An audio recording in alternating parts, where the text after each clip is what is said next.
Hello दोस्तों, स्वागत है आपका हमारे चैनल राष्ट्रीय डिफेंस एकेडमी में। आज इस पर्टिकुलर वीडियो में हम डिस्कस करेंगे सीडीएस के बारे में। सीडीएस यानी कि कंबाइंड डिफेंस सर्विसेज। अब सीडीएस के बारे में आपको मैं बताऊंगा डिटेल A to Z, ताकि आपको जिनको भी इसके बारे में अपडेट नहीं है या फिर नॉलेज नहीं है और पूरा इस चैनल के थ्रू उस नॉलेज को ले सकते हैं। देखिए, सीडीएस जो होता है ये हमारा यूपीएससी कंडक्ट कराता है और ये एग्ज़ाम यूपीएससी यानी कि अपना यूनियन पब्लिक सर्विस कमीशन साल में 2 बार कराता है। पहला एग्जाम जो होता है वो होता है फरवरी में और दूसरा अटेंड दे सकते हैं अगस्त में। तो आपके पास 6 महीने का टाइम है प्रिपेयर करने के लिए, दोनों एग्जामिनेशन के लिए। आप जिस भी लेवल पे कंफर्टेबल हो आप वो एग्जाम दे सकते हैं। इसमें ऐसा कुछ नहीं कि आपको एक बार पहला देना तो दूसरा देना अलाउड नहीं, फिर दूसरा देना तो पहला देना अलाउड नहीं है। साल में 2 बार होना है। आप जब भी कंफर्टेबल हो, जैसे भी आपकी प्रिपरेशन कंप्लीट हो जाती है, आप इसको अटेम्प्ट कर सकते हैं। अब देखिए, यहाँ पे जो सिलेक्शन का प्रोसेस है वो 3 स्टेप में होता है। पहला स्टेप होता है रिटर्न। रिटर्न में हमारे पास 3 सब्जेक्ट आएंगे जिसके बारे में हम डिस्कस करेंगे अगली स्लाइड में डिटेल में। उसके बाद होता है हमारा एसएसबी और एसएसबी में भी बाद हमारा होता है मेडिकल। तो ये बेसिकली ऑलमोस्ट देखिए जितने भी डिफेंस के एग्जाम होते हैं ज़्यादातर में चीज़ें कॉमन होती हैं, पर यहाँ पे इनकी स्ट्रिक्टनेस और एग्जामिनेशन का जो पैटर्न है वो as compare to other exams it's slightly tough इसलिए कि देखिए जो एंट्री हो रही है डायरेक्टली आपकी ऑफिसर लेवल पर हो रही है। अब ऑफिसर लेवल की जो जॉब है इसमें वो आपसे जो एक्सपेक्टेशन है as compare to other entry in defences थोड़े हाई होती है। तो लेवल ऑफ एग्जामिनेशन पेपर का जो लेवल होता है वो भी थोड़ा टफ बनेगा, इजी बनना नहीं है और आपको उस हिसाब से अपनी तैयारी को करना है। जैसे कि आप तैयारी कर रहे हैं फॉर एग्जांपल सीडीएस की, तो आप ये मान चलिए कि आप पैरेलल डीआरडीओ इस टाइप के एग्जामिनेशन की तैयारी भी कर सकते हैं कि ये ऑलमोस्ट सेम लेवल पर टक्कर देते हैं दोनों। तो देखिए अपने पास जो यहाँ पर रिक्रूटमेंट है सीडीएस के थ्रू अपने पास आर्मी में तीनों ही चीज़ अवेलेबल है। ऐसा डिफेंस में आर्मी भी अवेलेबल है, नेवल भी अवेलेबल है और एयरक्राफ्ट भी।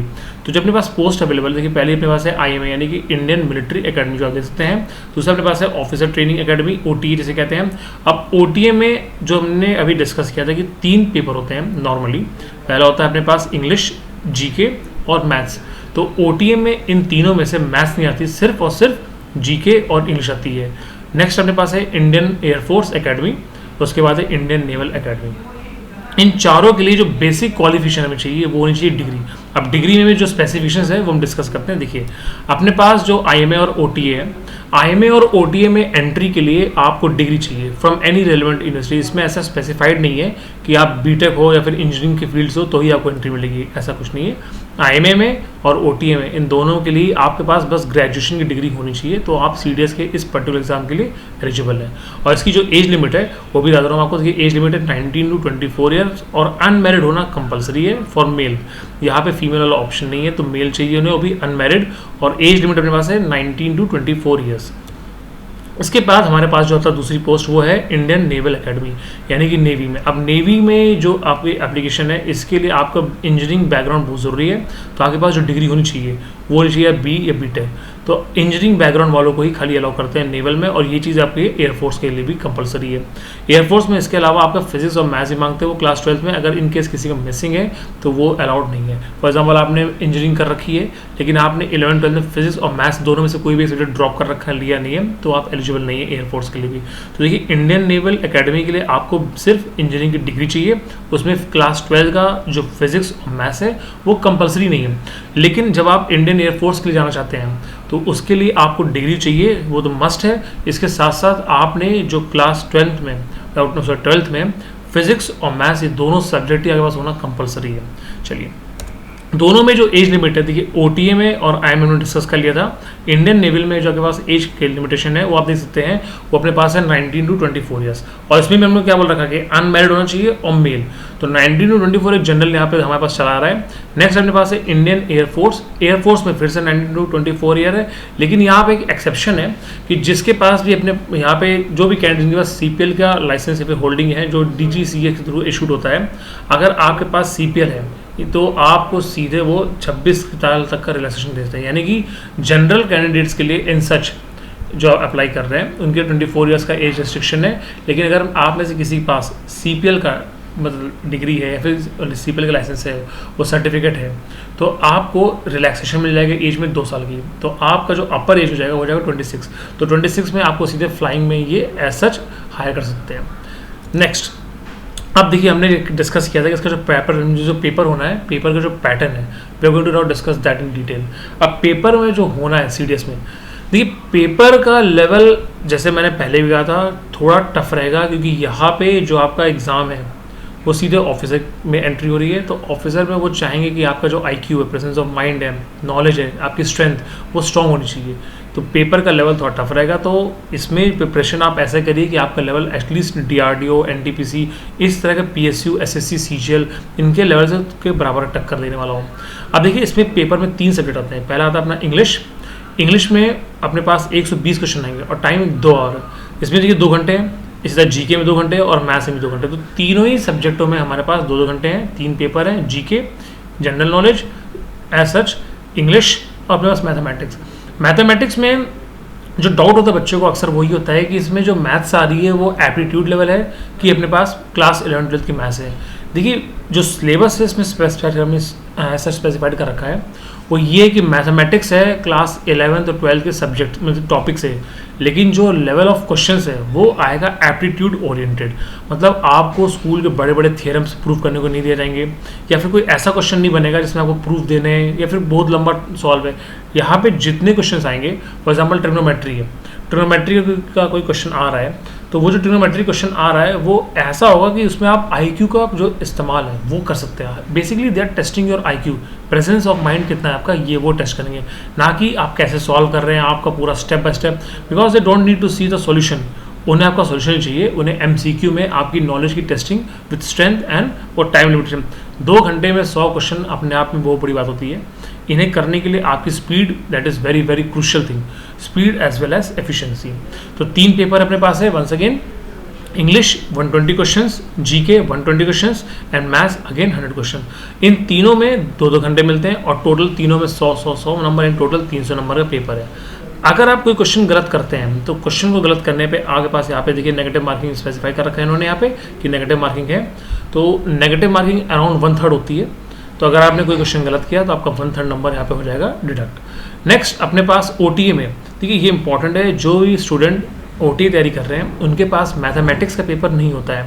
OTA के अलावा आप IIM में जाना चाहते हैं, नेवल जाना चाहते हैं या एयरक्राफ्ट में एयरफोर्स जाना चाहते हैं, इन तीनों के लिए आपको मैथ्स कंपलसरी है। लेकिन OTA में एक्सेप्शन है, OTA में आपको सिर्फ इंग्लिश और GK ये 2 चीज़ें चाहिए। एक बार आपने रिटर्न क्वालिफाई कर लिया तो you are eligible for SSB interview and medical. तो इंटरव्यू SSB प्रोसेस ये है कि आपको 5 दिन के SSB होते हैं, यानी कि स्टाफ सिलेक्शन बोर्ड। इसका SSB का भी थोड़ा टफ होगा। SSB में देखिए आपका जो ये मेन देखेंगे वो देखेंगे ऑफिसर लाइक क्वालिटी, ये आपके OLI चेक करना चाहते हैं कि आपके पास वो ऑफिसर लाइक क्वालिटी है कि नहीं है। तो इसका आप वेरियस ग्रुप प्रोसेस कराएंगे, जैसे आपका ग्रुप्स बनाएंगे, उसमें आपका टास्क देंगे, देखेंगे आप कैसे मैनेज कर रहे हैं, GD होगा, डिस्कशन होगा, यहाँ तक कि आपका साइकोमेट्रिक एनालिसिस भी होगा। तो जो साइक एनालिसिस होगा, इन सारे एग्जाम के थ्रू वो ये एनालाइज करेंगे कि do you miss, they want to actually test कि क्या आप में वो ऑफिसर लाइक कैपेबिलिटी है कि नहीं है। अगर आप ऑफिसर लाइक कैटेगरी में से वो कैपेबिलिटी लैक कर रहे हैं तो you are not going to make through that SSB। तो आपकी पर्सनैलिटी, आपका वे ऑफ थिंकिंग, जब कैसे आप परसीव कर रहे हैं, फॉर एग्जाम्पल आपको पिक्चर दिया गया उसे परसीव करना है तो आप कैसे उस पर परसेप्शन बना रहे हैं, क्या आपकी थिंकिंग है, क्या आपका अप्रोच है, वो सब चीज़ वो एनालाइज करेंगे इन 5 डेज। पहले दिन छाटने के बाद जो 4 दिन होते हैं उसमें यही होता है। लास्ट में आपका होता है मेडिकल। तो ये तीनों स्टेप के बाद once you are qualifying all the steps, finally आपका हो जाता है selection and you can go through the studies. अब देखिए नेक्स्ट अपने पास जो है वो हम डिस्कस करेंगे, जस्ट गिव मी 1 सेकेंड। हाँ, अब सिलेबस जैसे कि हम इन जनरल सिलेबस बता रहे हैं। इंग्लिश में अपने पास देखिए सिनोनिम्स है, एंटोनिम्स है, रीडिंग कॉम्प्रहेंशंस है, स्पॉटिंग एरर है, जम्बल्ड सेंटेंस है, एक्सेट्रा। तो इंग्लिश का पेपर देखिए आप ऐसा सिनोनिम एंटोनिम, अगर आप में से कोई सी भी गवर्नमेंट जॉब की तैयारी कर रहा है, ना कि सिर्फ डिफेंस की, तो ये जो बेसिक सिलेबस आपको यहाँ पे स्पेसिफाई किया गया है ये ऑलमोस्ट सब में कॉमन होते हैं। तो antonym, synonyms, reading comprehension, spotting error, jumbled, ये आपको आनी चाहिए और ये टफ नहीं होते, they are quite easy. But next अपने पास जो GK वास्ट है, it has very very huge syllabus. इसमें ये हिस्ट्री ऑफ इंडिया पूरी आ रही है, इसमें मेडिवल भी है, एंशियंट भी है, मॉडर्न भी है, उसके बाद ज्योग्राफी है, फिर Indian polity, current affairs and general science. और जनरल साइंस में एज सच बता दूँ मैं, जनरल साइंस में आपके basic physics, basic chemistry, basic biology, ये तीनों ही चीज़ें आती हैं। फॉर एग्जांपल आपसे सिंपल सा क्वेश्चन पूछ लेगा कि ह्यूमन बॉडी में कितने बोन्स होते हैं, ह्यूमन एडल्ट बॉडी में इट इज़ अराउंड 306। तो आपको ये नंबर पता चाहिए। या फिर ज्योग्राफी से क्वेश्चन पूछ लिया कि इंडिया का यानी जो भारत है तो इंडिया का लोवेस्ट मोस्ट पॉइंट कौन सा है। अब वो इंदिरा पॉइंट है कि अपने पास कन्याकुमारी क्या है, ये आपको पता चाहिए। अब देखिए इसमें 2 आंसर हो गए। फॉर एग्जाम्पल वो आपसे बोला गया कि what is the lowest point, तो आपको पता है कि इंदिरा पॉइंट है। आप बता दो इसको। लेकिन बोल रहा है कि ऑन द मेन लैंड, एक वर्ड जोड़ने से मेन लैंड हो गया कन्याकुमारी इन अवर इंडिया। ये अंडमान को हम मेन लैंड में नहीं कंसिडर करते हैं, तो आंसर देखिए और चेंज जाएगा। तो क्वेश्चन के लेवल थोड़े ट्रिकी बनेंगे, they not going to be very very easy. Next we are going to discuss about elementary mathematics. अब देखिए मैथमेटिक्स का सिलेबस देखने में बहुत सिंपल है, जैसे फॉर एग्जांपल इन्होंने मेंशन किया अरिथमेटिक, लेकिन अरिथमेटिक्स में जितने भी आपके 11th-12th में कवर होते हैं चैप्टर्स वो सारे के सारे इंक्लूडेड है, वो भी हम डिस्कस करेंगे अगली स्लाइड में। अगला आपके पास elementary number system. Number system में आपका A to Z सब आएगा, SCF LCM इंक्लूड होगा इसमें, यहाँ तक कि जो स्क्वायरिंग ट्रिक्स है, स्क्वायर रूट की ट्रिक्स है, वो भी इसका पार्ट होती है। नेक्स्ट अपने पास है algebra, trigonometry, geometry, mensuration as well as statistics. तो I hope you are familiar with this syllabus. इसको देखिए और डिटेल में एलाबोरेट करते हैं। In this particular slide I am going to discuss only about mathematics. बाकी इंग्लिश और GK के लिए जो अदर फैकल्टीज हैं they are going to discuss in their individual slides, वो आप देख चुके होंगे, हमारे चैनल पे ऑलरेडी अपलोड हो चुका है, तो you can go through this. Now let me discuss about mathematics. अब मैथमेटिक्स में देखिए मैंने अरिथमेटिक में बता दिया कि अरिथमेटिक में लगभग 8 से 10 क्वेश्चन आते हैं। अब आप इस चार्ट में खुद देख सकिए वेटेज किसका कितना है। अरिथमेटिक में आपके पास 8 से 10 क्वेश्चन आ रहे पर ईयर, यूनिटरी मेथड में 15 to 18 question, elementary number system में देखिए 8 से 10 क्वेश्चन, अगेन एल्जेब्रा में 18 से 22 क्वेश्चन आ रहे हैं। एल्जेब्रा में आपके 18 से 22 में लीनियर इक्वेशंस है, क्वाड्रेटिक है, पॉलिनोमियल है, सब कुछ इंक्लूड होगा और सारे के सारे फॉर्मूले आपको इन्हें सच मेमोराइज होने चाहिए और परफेक्शन होनी चाहिए। तो 18 से 22 क्वेश्चन मतलब कितना हाई वेटेज है। नेक्स्ट अपने पास है ट्रिग्नोमेट्री। ट्रिग्नोमेट्री में भी लगभग 12 से 15 नंबर के बीच में आने ही आना है, सॉरी 12 से 15 क्वेश्चन आने ही आने हैं और ये फिक्स होते हैं, इनमें कोई वेरिएशन नहीं है। ज्योमेट्री में अगेन 20 to 22 हो सकता है, ज्योमेट्री 22 से ऊपर जा सकेगी। ज्योमेट्री के अंदर आपके पास देखिए लाइन्स एंड एंगल्स हैं, ट्राइंगल्स है, उसके बाद आपके पास सर्कल हो गया, क्वाड्रिलेटरल हो गया, तो वो अपने आप में खुद ही 4-5 चैप्टर के बराबर हो गया। तो कोऑर्डिनेट ज्योमेट्री जिसे हम कहते थे, वो कोऑर्डिनेट ज्योमेट्री का थोड़ा सा इसमें पार्ट है, पर वो ज़्यादा नहीं है। अपने पास जो मेन ओरिएंटेशन वो ज्योमेट्रिक कंस्ट्रक्शन पे बेसिस पे है, तो इसमें 11-12 की जो बेसिक ज्योमेट्री है वो आपको पूरी परफेक्ट होनी चाहिए। और इसमें देखिए फिर से इसका वेटेज 20 से 22 क्वेश्चन ऐसे मेंशन्ड है यहाँ पे, लेकिन ये मान चलिए कि यहाँ पे वेरिएशन होता है, कभी कभी 22 से ज़्यादा क्वेश्चन भी आ सकते हैं और 22 से कम भी रह सकते हैं, बट वेटेज ज्योमेट्री का is very very high. Next is our mensuration. Again mensuration has a very high weightage. इसमें आपका एरिया, सिंपल फिगर का, प्लेनर फिगर का सब इंक्लूड होगा। एरिया, पेरीमीटर, सरफेस एरिया भी है, वॉल्यूम भी है, ये सब चीज़ें इंक्लूड करने के बाद अपने पास यहाँ पे जो मेंसुरेशन है इसमें लगभग 15 से 20 क्वेश्चन के अराउंड आ रहे हैं। अगला टॉपिक हमारे पास है स्टैटिस्टिक्स। स्टैटिस्टिक्स जैसे मीन हो गया, मीडियन हो गया, मोड हो गया, ये सारे हो गए अपने पास। तो इसमें हमारे पास 4 से 5 क्वेश्चन है, तो सबसे कम वेटेज अगर देखा जाए तो स्टैटिस्टिक्स का ही है, लेकिन इसके अलावा ट्रिग्नोमेट्री हो गई, ज्योमेट्री हो गई, मेंसुरेशन हो गया, तो इन सब का वेटेज काफ़ी हाई है। और टोटल नंबर ऑफ क्वेश्चन यहाँ पे 120 मेंशन है, जो कि गलत है, 120 नहीं चाहिए, ये अपने पास होना चाहिए, ये है अपने पास 100। तो let me just correct this part. अपने पास जो क्वेश्चन है टोटल वो है 100 से ज़्यादा क्वेश्चन नहीं आते मैथमेटिक्स में, please don't get confuse. 120 English में आते हैं, 120 जीके में आते हैं, मगर यहाँ पे सिर्फ और सिर्फ 100 क्वेश्चन ही आते हैं और टोटल मार्क्स भी 100 इसमें। आइए देखते हैं नेक्स्ट। अब देखिए CDS का जो 2015 का सेकेंड पेपर हुआ था, यानी कि अपने पास जो मार्च में फिर फरवरी में पहला पेपर है, फिर अगस्त में दूसरा पेपर है, तो जो अगस्त में पेपर हुआ था उसका मैं 3-4 क्वेश्चन आपको जनरल डिस्कशन कर रहा हूँ। इसमें देखिए आपका मैं एप्टीट्यूड पोर्शन जो इंक्लूड है, जैसे यहाँ पर हमने क्या लिख रखा है, हमने यहाँ यूनिटरी मेथड इंक्लूड किया, अरिथमेटिक इंक्लूड किया और एलिमेंट्री नंबर सिस्टम, इन सब का कॉम्बिनेशन में टाइम एंड डिस्टेंस आता है, अपने पास प्रॉफिट लॉस आता है, परसेंटेज आता है, ये सारे के सारे चैप्टर्स के पार्ट है। तो जैसे आप देख सकते हैं मतलब इस पर्टिकुलर क्वेश्चन में कि ये question basically time and distance का है और ये मैथ्स ज़्यादा वो नहीं है, क्लास आपकी 9th और 10th की मैथ्स है। तो if you are preparing for CDS you have to be thorough through the syllabus, कि आपको 9th, 10th, 11th की मैथ्स परफेक्ट होनी चाहिए। 12th के कुछ 1-2 चैप्टर्स हैं, बस उतने ही आते हैं। इन्वर्स देखिए, इन्वर्स ट्रिग्नोमेट्री में नहीं मेंशन्ड है, वो नहीं आती है, वो आपको पढ़ना भी नहीं है, लेकिन उसके अलावा बाकी चीज़ें जो मेंशन्ड है वो पूरी आपको याद करनी होती हैं। और इसके लिए होता है कि आप NCERT की बुक या फिर जैसे RD शर्मा वगैरह चलती हैं उनसे पढ़िए, या फिर किसी भी कोचिंग के मटेरियल से आप कर लीजिए। लेकिन NCERT और RD शर्मा से पढ़ने का ड्रॉबैक ये है कि दे आर वेरी ह्यूज।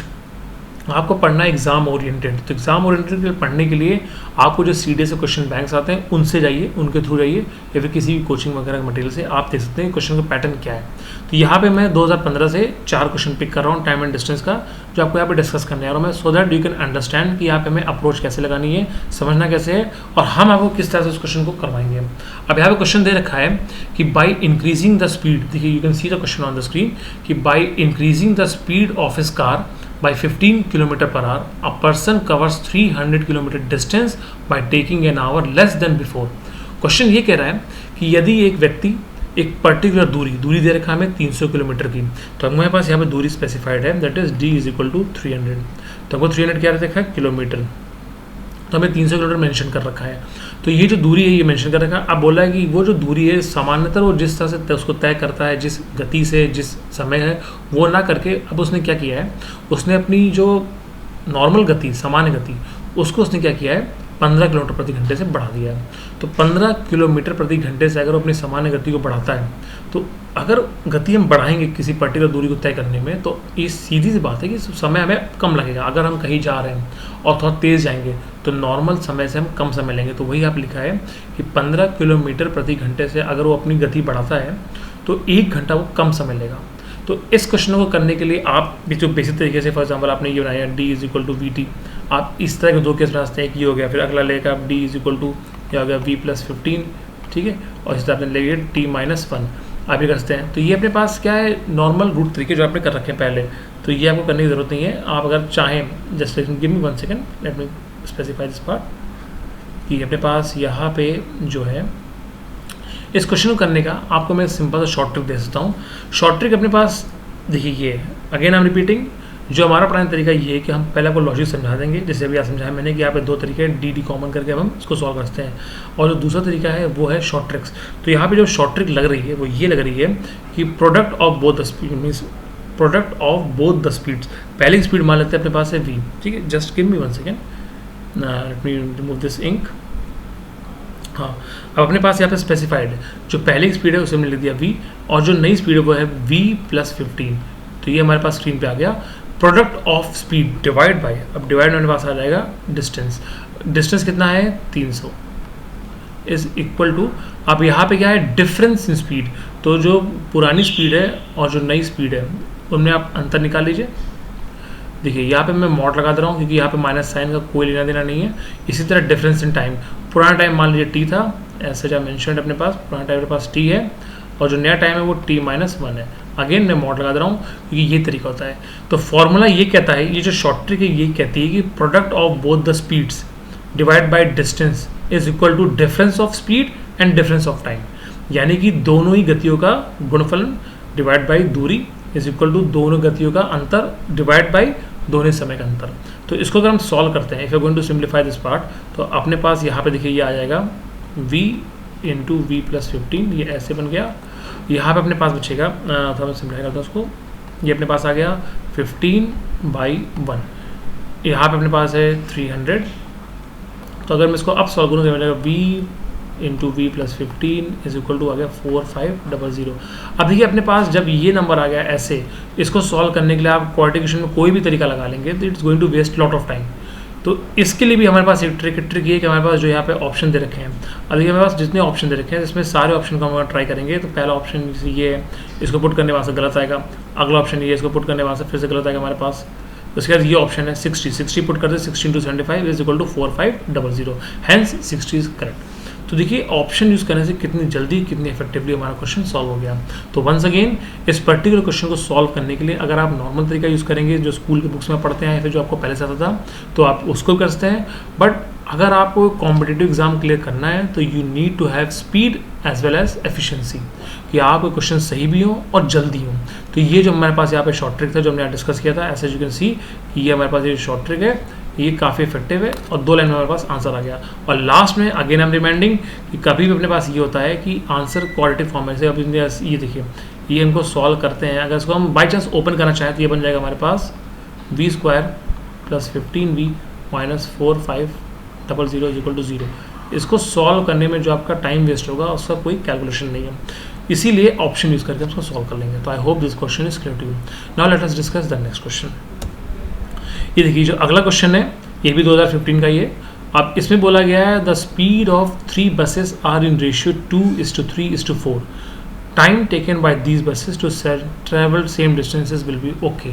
तो जैसे आपको इस क्वेश्चन में दे दिया, आप सीधे क्या करिए, यहाँ पे बोला गया टाइम का रेशियो बताओ, तो T1 T2 T3 इनका आपको बताना रेशियो, तो इनको यहाँ लिख दिया मैं।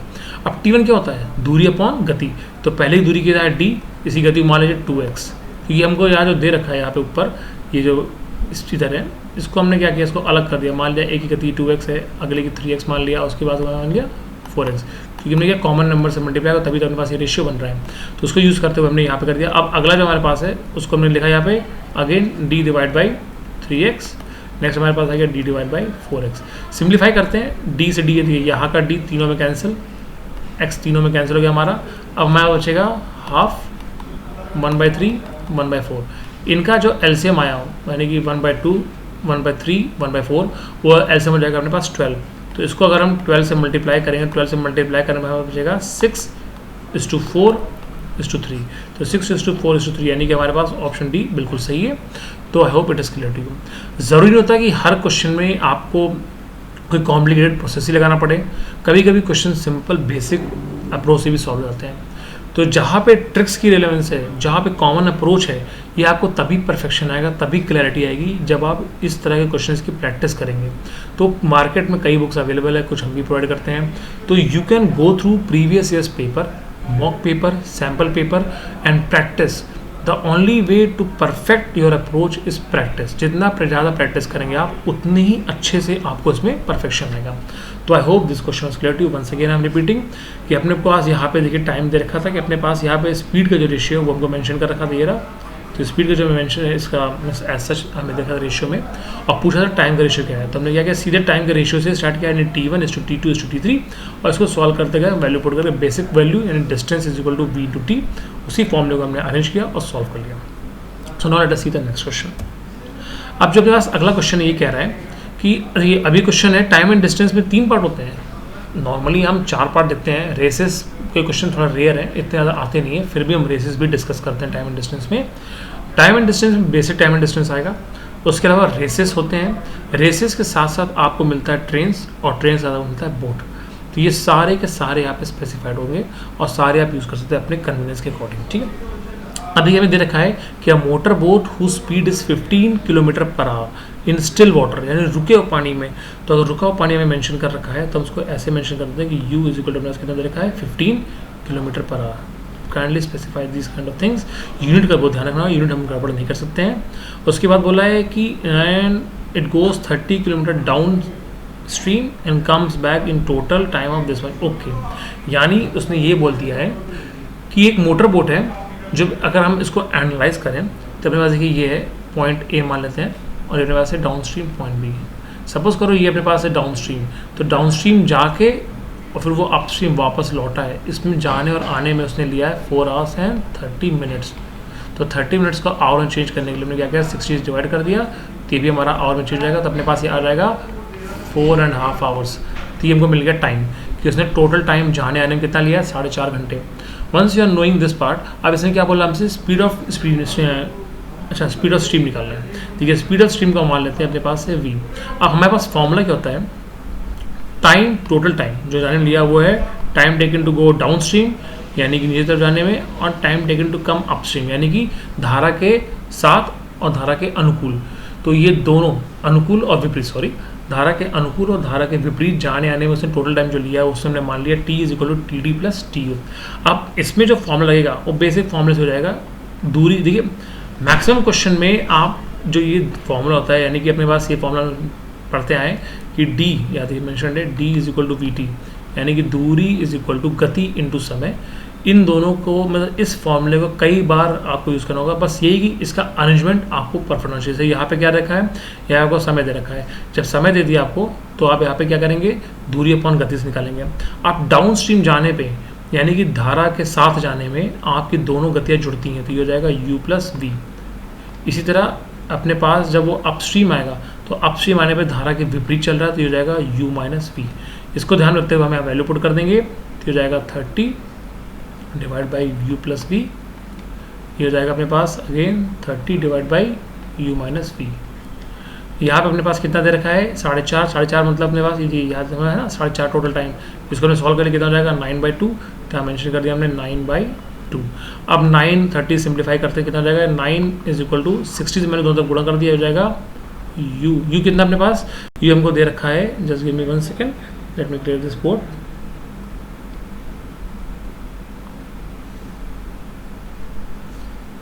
हमें यहाँ पे u दे रखा है तो u हमने यूज़ किया है और u को अपने अकॉर्डिंग भी देते हैं।